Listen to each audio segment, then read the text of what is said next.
Hola chicos, estamos en un nuevo vídeo y esta vez os voy a enseñar a cómo ganar pavos en Fortnite.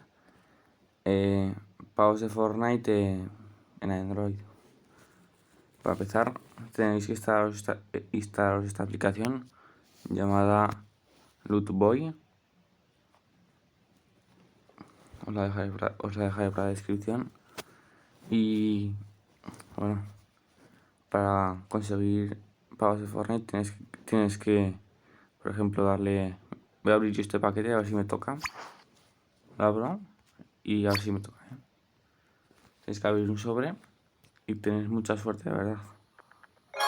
A ver.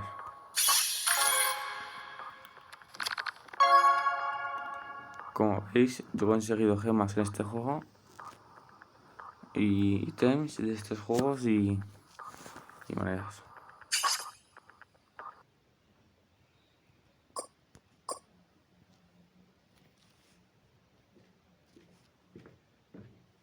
Ahora os voy a decir un código donde van a dar un montón de monedas llamado Last Laug, ¿vale? Le dais a canjear.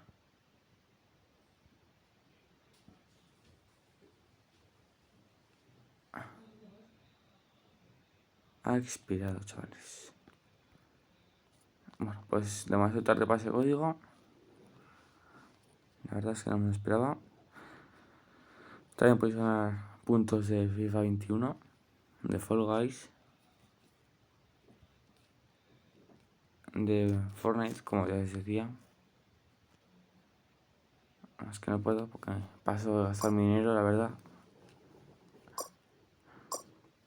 Y bueno, si queréis conseguir cosas como esas, tenéis que hacer un montón de misiones. Mira, a 100 gemas os dan uno de Fortnite.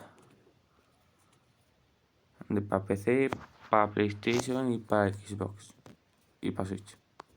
Lo mismo con Fall Guys, Fortnite, Valorant, PlayStation, Nintendo Shop, Xbox, GTA y mucho más.